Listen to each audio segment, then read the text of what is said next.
My parents thought I wouldn't sue them when they stole my grandfather's inheritance to give it to my brother, but now they'll find out I will, and that their house belongs to me. I always knew my parents didn't care much. They always worried more about my brother. What I didn't expect was for them to spend every last penny of my inheritance just to pay for my brother's wedding because, apparently, a wedding is more important than education, which was what I was going to spend my inheritance on. Guys, I need your help. I'm going to tell you my story, and you'll tell me what you would do with parents who are completely out of control. I'm 24 years old, male, and I don't know what to do right now, so I came here looking for answers. I want to sue my parents. Yes, you read that right. They spent my entire college fund on my useless brother's wedding. Meanwhile, my girlfriend Janin thinks I should cut ties and move on with my life. She knows I could end up spending a lot of money trying to sue them and fears they'll use their connections to turn the case against me. She tends to overthink things, and she's also very intuitive. She's always looking out for me, and I have a history of not listening to her. This has caused tension in our relationship, and I think I'll lose her if I keep going forward with this. This post isn't about my relationship with Janin. For you to understand the situation, I'll tell you the necessary details about my relationship with my family. My parents have been neglectful of both my brother and me since we were born. We lived in my grandfather's house, and when I was a child, my grandfather would tell me stories about how my father, John, wasted his best years doing nonsense, and since he wasn't capable of managing anything my grandfather left him, he wanted my brother Lester and me to always aim high. My grandfather's stories and experiences fascinated me. I spent most of my time with him, and I once overheard my parents talking about scamming him out of a large sum of money. I was very loyal to my grandfather and told him immediately, without knowing the whole story. My grandfather was bedridden and couldn't understand what was happening behind his back. He had no means of investigating, so he relied on his friend Jason, a former police officer and now a private detective, to figure out what was going on. My grandfather wanted a traditional family because he wanted my father to take over after him since he was sick. He had left my father full control. Jason gathered evidence that my father was engaging in illegal activities at the company, and it was serious. I won't go into the exact details of what they were doing, but just know that my grandfather was devastated. He cried a lot, and I know that man never cried. He felt very betrayed by the whole thing. My father apologized, and my grandfather gave him a lecture about the effort and sacrifice he had put into the business. My parents knew it was me who had told my grandfather something was wrong. I was a child at the time and didn't know what I was doing. My parents began to resent me for what I did. I don't regret telling my grandfather the truth, but unfortunately, nothing good came from it. My grandfather forgave my father, but he never changed his ways. My grandfather died a year later and left something in his will for everyone. He left the house to my parents. I had an aunt, but she died in a car accident just days before her wedding. We were all prepared for my grandfather's death since he had been sick for a long time, but I felt like I had lost a pillar in my life. My grandfather left a lot of money for me and Lester, enough for both of us to go to school and college without relying on my parents. My father was left with the responsibility of running the business. He had already made mistakes while my grandfather was alive, and after his death, the business hit rock bottom due to my father's poor decisions. He barely managed to keep it afloat. Many of the good employees left because of the mismanagement. A lot of people were fired, and the company lost its shine. They lost clients because they no longer had the people who made clients want what the company offered. It's not like my father or mother had any shame for ruining my grandfather's legacy. They spent their days living a luxurious life with the little they had left. You know, they threw parties, went shopping, went on vacations, and did all sorts of things they couldn't afford. My grandfather had hired a caregiver for my brother and me, and he took good care of me after my grandfather passed away because my parents didn't care in the slightest. When I was about 13, my father fired the caregiver because, according to him, I was old enough to take care of myself and didn't need a babysitter. But he was the only support I had, and when they fired him, it affected me deeply. I had no one to talk to during my teenage years. My brother was a jerk, and my parents completely neglected me. They still held resentment toward me for what I did when I was a child.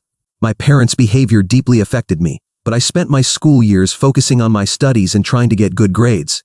My brother wasn't very good academically, and as soon as he finished college, he wanted to marry a girl named Jessica, who is extremely rich. She didn't have to worry about anything in her life, and my parents saw this as a business opportunity. Jessica's parents were willing to buy my father's company while keeping him on as CEO, and my father would still hold a significant stake. It was a win-win situation for everyone, and even I thought it was a smart decision. After all, the money for me had to come from somewhere, and at least this way, the business would stay alive, right? Lester and Jessica had a grand wedding. There were a lot of people at the wedding, and it was obvious that a lot of money had been spent on it. When the wedding took place, I had no idea who was paying for what. I was just happy to have been invited. I was sidelined throughout the entire wedding, just like any other guest. It was really painful to see how your own family ignored you in public, but I was already used to it, so I didn't hold a grudge. There was even a post-wedding party for Lester and Jessica, and a woman approached me and asked who I was. I explained that I was Lester's brother.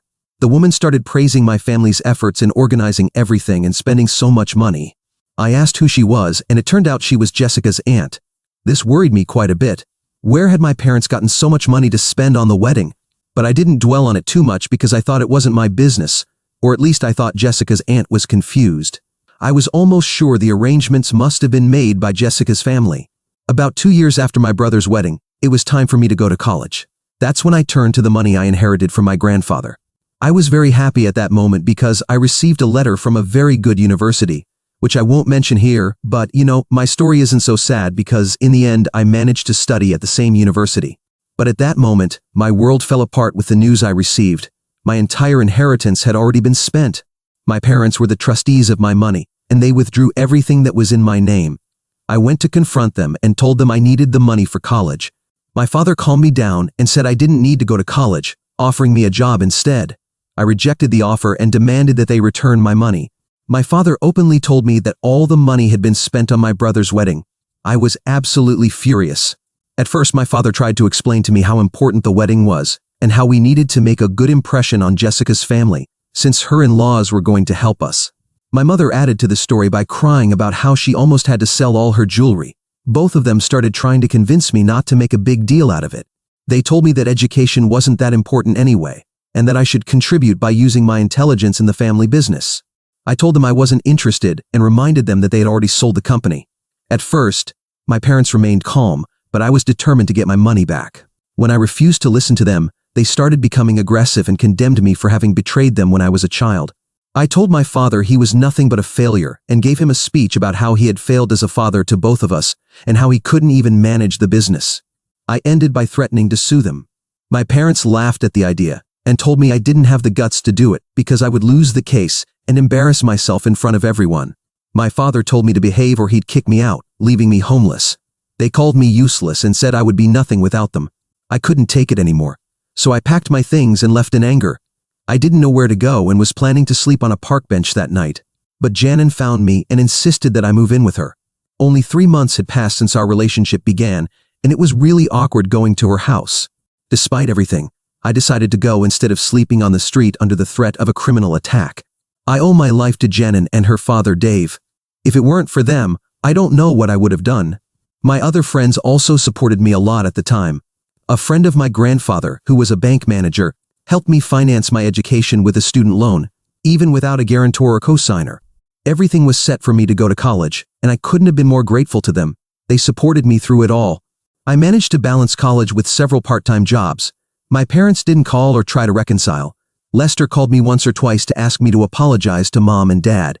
After giving it a lot of thought, I decided to invite them to my graduation in hopes of mending our differences. I didn't want my family to miss such an important event, but they didn't show up. Lester later told me they hadn't gone because I hadn't apologized properly. Janin and Dave were there for me, and they are a very important part of my life. I consider them my true family. Since I left home, they've been with me through thick and thin, and I'm deeply grateful for all the love they've given me. 3 years have passed since I graduated, and my family hasn't contacted me even once. Janin has always taken care of me and has always been so mature, but I want to sue my parents for spending my inheritance. That has been my plan ever since I left home.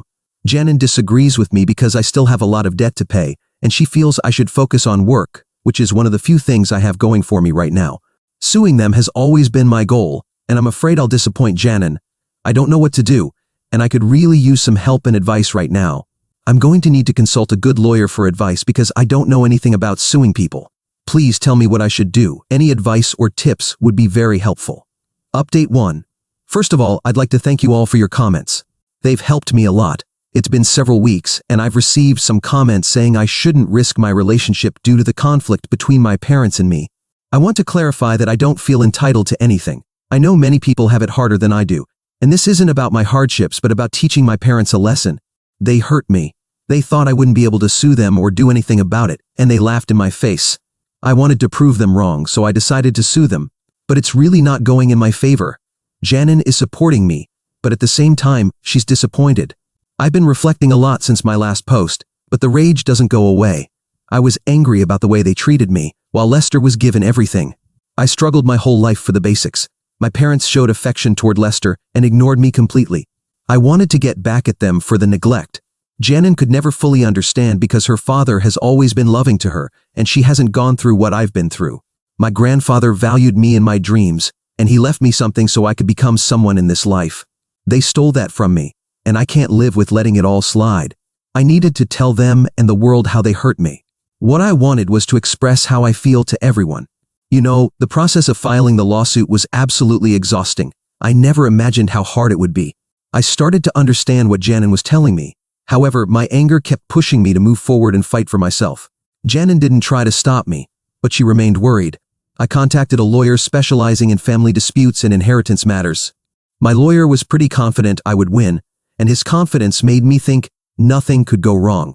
I filed a case accusing my parents of misusing my inheritance funds, which were meant for me and my education. I felt a sense of empowerment in filing the lawsuit. I thought that when they received the notice, they would be scared and try to talk to me to withdraw the case. But boy, was I wrong. Once I filed the lawsuit, my parents hired lawyers and were ready to fight the legal battle against me. I remained confident that I would win, but I didn't realize how important it was to have a good lawyer. My parents had an entire legal team with the best minds to advise them. They countered with a defamation suit, claiming I was making false accusations and trying to damage their reputation. According to their lawyers, I had no right to sue them because, as my legal guardians, they had full control over the inheritance funds. They turned the case into a character attack on me. My parents gathered all the evidence to paint me as a problematic teenager. They called all the people who worked at home and paid them to speak against me, testifying in court that I was an ungrateful son. They also gathered evidence showing they were going through financial difficulties and claimed that all the inheritance money was spent so that my brother and I could have a good life. They played the victim card, asserting that the only reason they spent the money on my brother's wedding was to save the family business, which benefited everyone, including me. They had all the records to prove they were facing financial troubles. My father also told the court that he was willing to offer me a good position in the company so that I could work and finish college, but that I wanted everything handed to me on a silver platter. He claimed that I left home, but they always tried to keep in touch through Lester. My parents were telling half-truths to the court, and my lawyer couldn't defend me properly. I kept fighting, but there was no conclusion. It seemed like my parents were just delaying the case. The delays were causing a financial burden on me. Legal expenses started piling up and draining me. As the days went by, I began to regret my actions and wished I had listened to Janin. I had promised her this wouldn't consume my life, but it did. I dove into the lawsuit without thinking about the long-term consequences. I had debts to pay, and I was spending all my money. I thought my parents cared about me in some way, but as the days went by, I realized that wasn't the case. They were focused on protecting themselves, and there was no sign that they understood the pain they caused me. Currently, I'm financially ruined, and I'm thinking about giving up. I don't know what to do anymore. I have no idea, and I have no one to talk to. I can't talk to Janin, even though she's not saying, "I told you so." I don't have the strength to tell her she was right. I just feel bad because the road to justice is so hard, and money and power have such a big influence. You know, I'm still going to try as far as I can, but I'm thinking about settling instead. Update 2. Several months have passed since my last update. I never thought I'd see the day when I would write this, but today I'm happy to be here. In my last update, I told you how the legal battle with my parents was a disaster. It affected me emotionally, and I didn't know what to do. Dave called me to talk because he was worried. He came to discuss my feelings and emotions about my parents. He told me that if I had taken this step, I shouldn't stop until I got the desired result. He advised me to get a better lawyer, instead of continuing to spend my money on someone who wasn't getting real results, especially if I was in the right. Dave suggested a lawyer, and although the legal fees were quite high, definitely far beyond my budget, I put all my money into it. I even took out another loan to cover it. I kept doubting myself, thinking I was crazy and stupid for doing this, but I wanted to live my life without regrets. I informed my new lawyer about everything, and he began to investigate. I was getting impatient because he was taking a long time to give me a solid response, and my anxiety was growing over time. But in the end, my lawyer managed to build a pretty strong case. He obtained bank records showing that my parents were spending money on luxury items and taking all sorts of vacations. All that money came from my brothers and my inheritance. The records clearly showed they were not going through financial difficulties at all, and were instead using the money for their own benefit. We went to court with this solid evidence, and the judge re-evaluated my case. The momentum shifted in my favor, which was unexpected for my parents' lawyers, who had been quite confident until that point. My parents started getting nervous and making ridiculous claims, like saying it was us, the kids, who were begging for all those luxury items. They tried to justify that all the transactions were made in good faith, but the amount of spending made it impossible to hide their actions. Everything clearly pointed to my parents having depleted my inheritance for their own benefit, not mine. The judge ruled in my favor, and they were ordered to give me the house that my grandfather left them, which I had requested. The court also ordered them to pay damages, compensating me for the mental anguish they caused me. Their defamation lawsuit against me collapsed. They had nothing to back up the lies they had been telling. I'm so grateful that Janin stood by my side throughout the process, and I'm incredibly thankful for Dave's support. My parents were also ordered to cover the litigation costs, which really helped me out. The money I received will allow me to pay off some of the debts I've accumulated. As a result, I've been given my parents' house, as they didn't have many assets left to pay me. And if they had used all the money from the sale of the business, they wouldn't have had the funds to maintain my grandfather's house. I could sell it to get some money, but I promised Janin that one day we would live in a big house, and I want to keep that promise. Besides, it holds many memories for me. She has always been by my side, and I'm so happy about this victory. However, it didn't feel as satisfying as I thought it would. My parents showed no remorse for the harm they caused me. They gave me cold looks in court, as if I were the one who had wronged them. They've been telling people I'm an ungrateful son, and they moved out of the property into a rented apartment. They've completely ruined my reputation with others. I feel bad about that, but I hope I don't dwell on it for too long. Update 3. I know it's been several months, and I never thought I'd be back here, but here I am with big news. The big news is that Jessica divorced Lester. She got tired of Lester doing nothing with his life, living without any ambition. Their fights spiraled out of control, and Lester's laziness was ruining their relationship. Jessica was carrying the weight of working and managing the household on her own. Their relationship had completely lost its spark, and Jessica just wanted out. So, she filed for divorce. The divorce process was quick, and since Lester had signed a prenuptial agreement, he didn't get anything in the divorce. Jessica kept custody of their only child, and Lester can only see him on weekends. Lester, used to the comfortable life he had with Jessica managing everything, didn't know what to do. He ended up moving back in with my parents. Jessica's parents wanted nothing to do with Lester or my family after the divorce. Things got even worse when Jessica's father dug up all the mistakes my father had made while running the business. He called a meeting with the shareholders and highlighted every mistake my father had made. The fact that I won the court case only made things worse. Everyone decided that my father was incompetent and forced him to resign. To make matters worse, my father had already been gradually selling off his shares in the company to Jessica's father to maintain his extravagant lifestyle.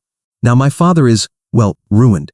There wasn't enough money left to maintain his lifestyle, and things started falling apart.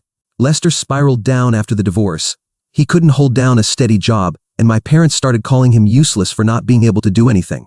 They blamed him for their downfall, saying none of this would have happened if Jessica hadn't divorced him. They even forced Lester to apologize to Jessica, hoping she would give him another chance, but Jessica had already moved on. My father, desperate, went back to Jessica's father to beg for another chance, but he was rejected. Jessica's father had played his cards smartly, while my father acted foolishly.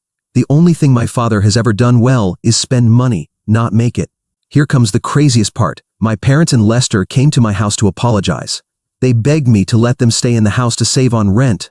They tried to emotionally manipulate me by mentioning my grandfather's name, trying to convince me it was what he would have wanted. I told them to leave and never show their faces to me again.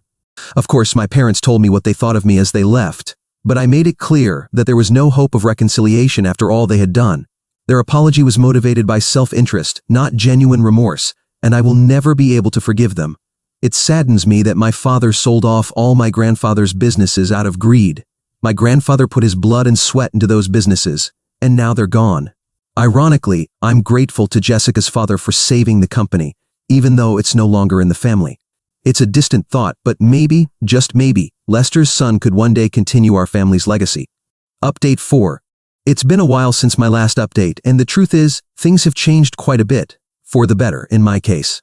Janin and I are about to get married, and while I won't say it's a rushed wedding, the truth is that Janin is pregnant. We had been living together for some time, so the wedding was something we had been planning. But this new chapter in our lives has sped things up a bit.